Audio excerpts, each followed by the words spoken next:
So there's a lot of barbers out there that brag about making 100 grand or more per year cutting hair, but if you look behind the scenes, they might be having to work like 50, 60, 70 hours a week or more to be able to do that. So in this video today, what I want you to think about when I'm done is thinking about how can I get there in a smarter way, because I don't know about you, but if you've got a family and you got people that you want to spend time with outside of work, then you really need to grasp the principle that I'm going to cover in this video, which is really simple. And the idea is that if you really embrace this topic that I'm going to cover, then you will be able to make more money in the barbershop, whether you're a barber or a barbershop owner, without having to work more, unless you want to. So my name's Alex. I own a barbershop. We've done millions of dollars in revenue. I have worked with hundreds of barbers, and so I've seen what works and what doesn't work. And in this video, we're going to cover one of the laws of barbering, as I call it, which is a simple one, which is basically just sales per hour. So let's get into that. So today we're going to talk about, and we're going to start to understand, what exactly is sales per hour and why do you need to know about this as a barber and a barbershop owner? Well, the reason is because, like I mentioned in the intro, a lot of people think that they make a lot of money, and maybe they do, right? But they're having to exchange a lot of time for it. And I notice this common theme come up a lot when I interview barbers that are looking to work for us. They might throw these numbers out there like, I make $100 a day or $1,000 a week, right? These are some of the common numbers I hear. But then I ask them, like, well, how many days a week do you work in the shop? And a lot of them say, 6 days a week, 10 hours a day. And then, if you do the math, let's just say you make $100 a day, right? And you made, you worked 10 hours that day in the barbershop. So you made $100 total that day, and you worked 10 hours to be able to make that $100. That sounds good initially, but if you do the math, that's actually $10 an hour, which, depending on where you live, in Florida where I'm at, that's actually less than minimum wage.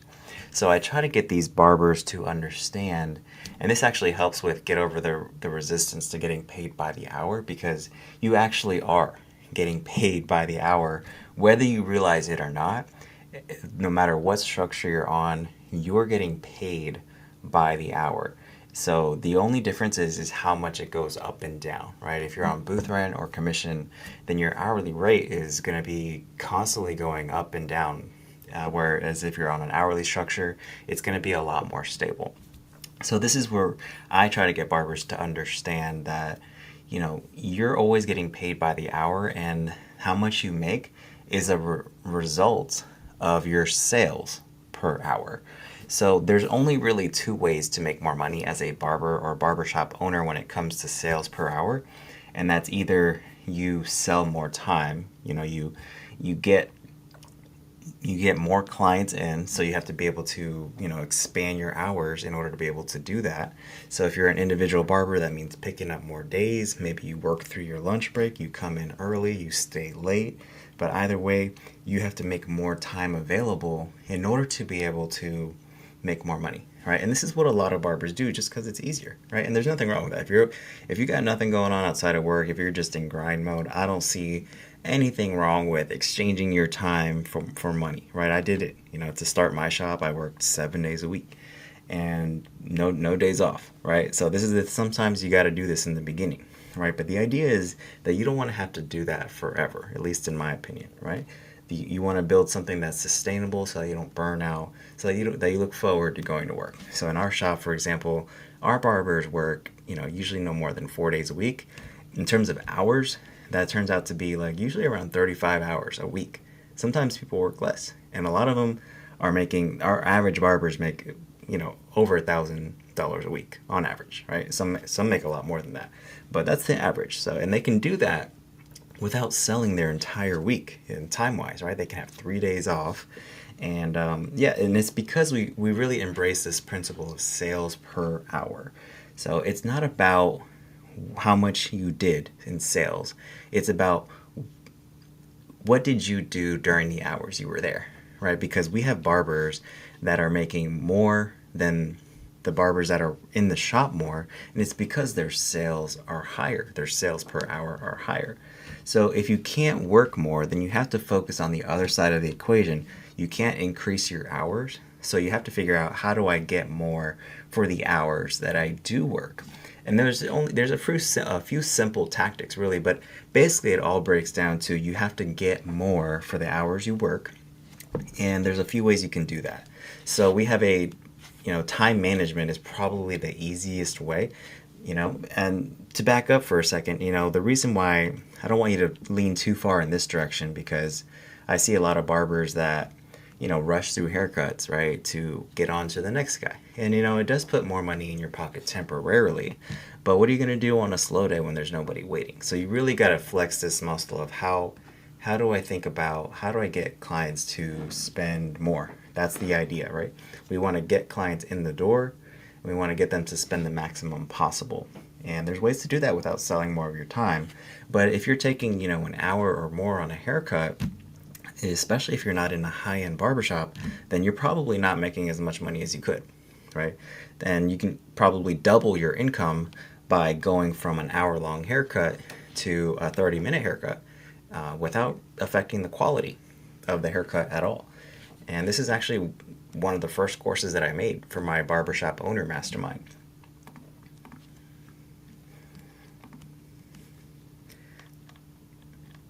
So this is my Barbershop Owner Mastermind. Anybody can join this community, but it was one of the first courses that I made that took me over a year to make, was how to cut hair faster, because this is one of the easiest ways that any barber or barbershop owner can make more money. If you're a barbershop owner, then you're trying to get your barbers to cut faster, right? Because if you're on a commission or hourly based structure, the more haircuts your barbers do, the more they make and the more you make as a barbershop owner. It's win-win.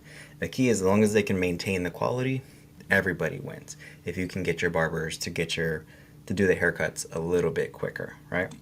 So that's the first thing, is time management. You want to be able to get the clients in and out within a reasonable time, maintaining quality, have great customer service, but get them in and out as quickly as possible, so that way you can get the next client in, because we're trying, the goal here is, remember, to increase our sales per hour, right? So let's say, then I would think that would be the first step, right? Before you move on to the other things, probably first get that down, right?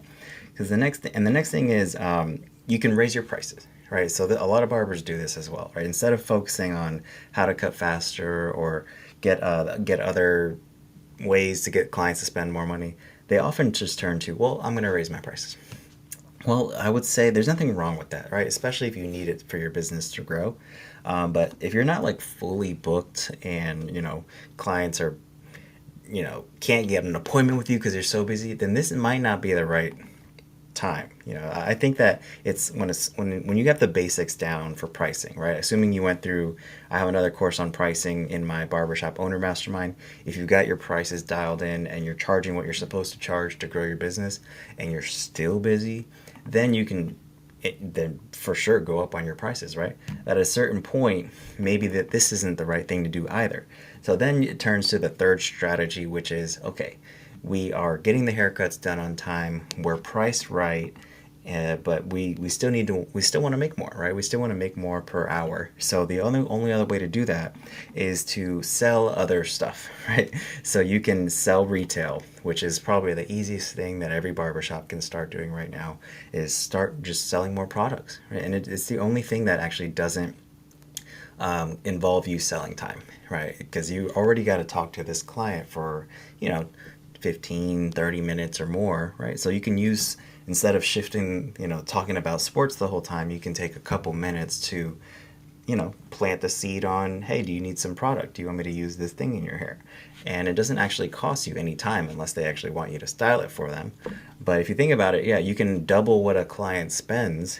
Maybe they're paying, $40 for the haircut, and then they spend another $40 on a beard oil, but that other $40 didn't cost you any money or any time. You didn't have to exchange your time for that $40. So, and often products are a lot more profitable than services in the barbershop. At least that's the case with most barbershops that I see make a lot more profit on services than on retail than on services. So it's not just about revenue. In a lot of cases, it's about profit, right? So it's not the same, like a dollar coming from services is not necessarily the same as a dollar coming from products, right? Because with those services, you might have to pay, as a barbershop owner, you might have to pay 50, 60, 70 cents of that dollar to the barbers before the barbershop gets anything, right? But with products, you can actually flip that equation and you can pay the barbers for every dollar in retail that they generate, you can give them 10 cents, 20 cents in the form of like a 10 or 20% commission, right? And then the barbershop gets the rest of that. But there's also the cost of the product, but still, when you take all that into account, retail is almost always more profitable than services. So selling retail is one of the easiest ways to make more sales per hour. But a lot of barbers don't like to do that. But you can also sell gift cards, right? Because that's like pre-selling your time in a way. And a lot of cases, like people are usually buying gift cards for clients that have never been there before. So if you think about it, gift cards are almost like a way to get paid to get new clients. So gift cards are something that you should definitely be thinking about if you don't offer gift cards in your barbershop. Definitely something you want to think about. And then of course memberships, you can, our barbers get paid a commission when they sell a membership. And then of course we get the recurring revenue after that. And so it's a great way to increase our sales per hour. But basically it's a super simple concept today that I wanted to cover. You don't always have to work more in order to make more. A lot of times you just need to figure out, well, how do I just get the clients to spend more so that I can generate more sales per hour? Because ultimately we're all getting paid by the hour, right? And if you can't work more hours, you can't add more hours, then you have to figure out, how do I get more per hour? And I actually made a little spreadsheet here that kind of illustrates how this works, right? So let's say here at the top you have two scenarios. You have a barber and a barbershop.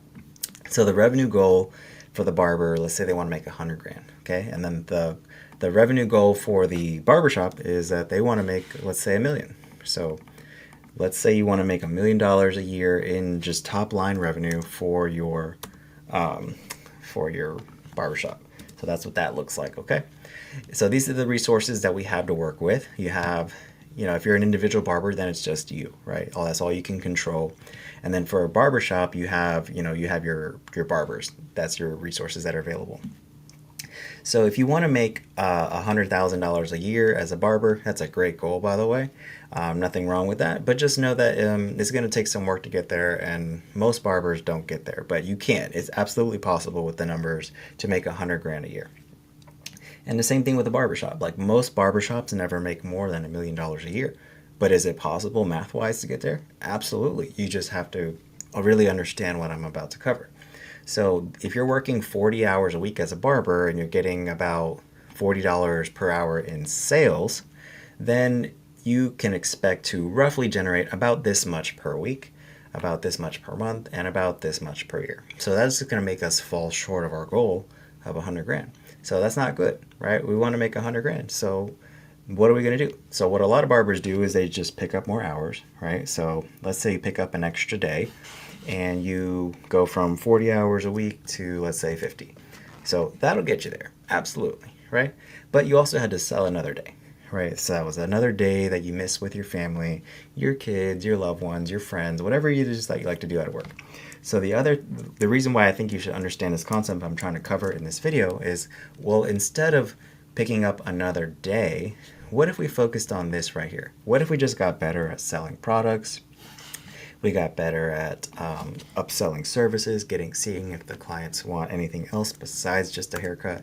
And what does that do? So as you can see, without working more hours, if you just focus on increasing your sales per hour, you can still hit your income goals as a barber, whatever your income goals are, right? You don't have to work more hours or even see more clients if you really understand that you can influence your income by just focusing on, how do I generate the maximum amount of sales per hour? So we did it here in this example. Now, what if you're a barbershop owner? Same idea applies, it's just the numbers are bigger. So you got 4 barbers in this example. They're all working 40 hours a week, and they're generating about $40 an hour, just like in this example over here, right? They're generating about $40 an hour. and we want to get to 1 million, right? So that's not going to work. Okay, so what do we do?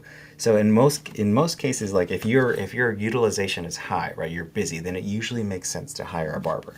So in this case, let's see what happens when we add a fifth barber.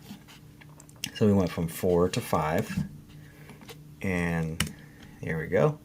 So boom, we're getting closer, okay? And then let's say we have an 8-chair shop and we get all 8 chairs full. So now we're getting closer to our goal, right? Each barber is working 40 hours a week, and we're making about $40 an hour per barber, right? But we're not there yet. We're gonna miss our goal of $1 million. So what are we gonna do? We can either ask each barber to work more.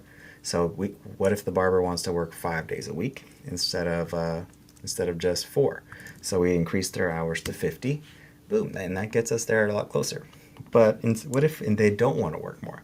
Well, then our only solution is to get this number to higher, right? We can't just get $40 an hour if our goal is to get to 1 million. So then we just got to keep figuring out, well, and this is how you figure out sales targets, right? So you back into your goal. Let's say our goal is to make $1 million a year, and this is the resources we have available. So then this is what we got to do per hour in order for us to hit our goal. And then you can even tie an incentive to that for your barbershop, for your barbers. If they hit that goal, then maybe there's an extra bonus associated with that, right? But in this example, in order for us to hit a goal of $1 million a year with 8 barbers working full time, we got to do at least, let's say, $61 an hour in revenue in order for us to hit our goal. And that's if each barber is working 40 hours a week every week. So it's usually a good idea, like one lesson I've learned is to usually have more barbers than you think you might need to hit your goal. And then to not just shoot for the minimum. You know, if we actually needed like $60 an hour or 61, like in this example, to hit 1 million, then I would want to shoot for like 65 or 70. But as you can see, without working more, without asking your team to work more, or without working more yourself as a barber, you can definitely hit your income goals by simply just focusing on your sales per hour. And again, you can do that by cutting hair faster, by selling more products, by seeing what other services they need, or finding other ways to make more per hour so that you don't have to sell more of your time in the barbershop. So if you want more strategies on ways that you can do that, I have a barbershop owner mastermind where we cover topics like this. And if you are interested in that, just look for the link in the description below. So hopefully you found this helpful. I'll see you in the next one.